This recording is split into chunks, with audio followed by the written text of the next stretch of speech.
In the commercial arena, clients seek me out for a couple of reasons. One of the biggest, I would think, is that I sort of make the impossible possible. I bring out the details and things that they didn't even know were there. And I like to think that I add a sense of whimsy and a little bit of sense of humor to things.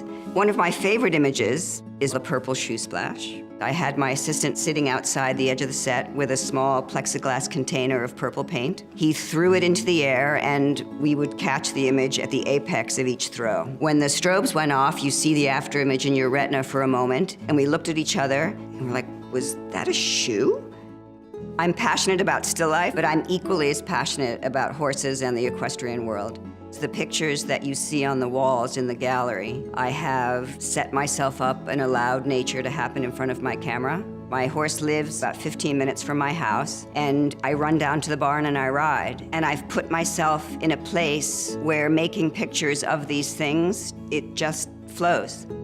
I've always printed for myself. I can't imagine giving my prints to someone else to make. It's the body and soul of what we do. These images that I've been living with, to see them translated onto paper, there's no other word I can use but magical.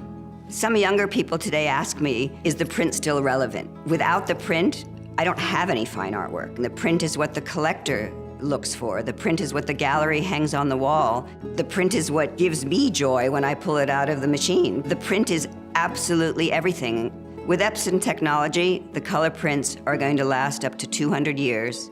And the black and white prints will last up to 400 years. And I don't have to worry, and the collector doesn't have to worry. These horses are living and breathing. And I needed a paper that would capture the fine details of the hair and the braids, and the sweat on the flank, and the sand flying in the air.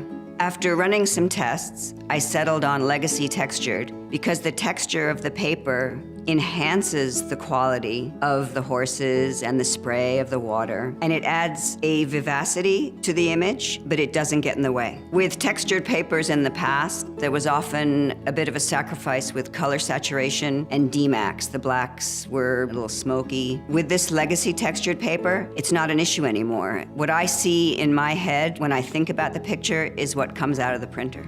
One of the things I absolutely adore about this paper is its weight. It feels old worldly, it feels handcrafted, and it blurs the line between painting and photography. Because it's mold made, which means that the fibers are laid down in a random pattern as opposed to linear and geometric, when the print comes out of the printer, it's flat.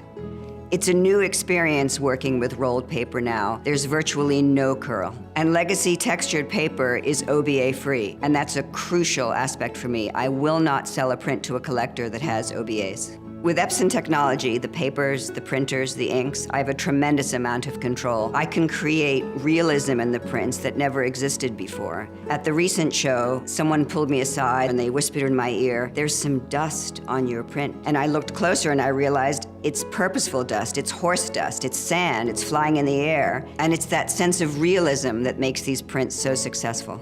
A lot of these pictures are very loud. There's a lot of creaking of leather. There's the concussion of 16 hooves pounding on the ground. And there's just something about the combination of the paper and the subject matter. You can hear what's going on in the pictures.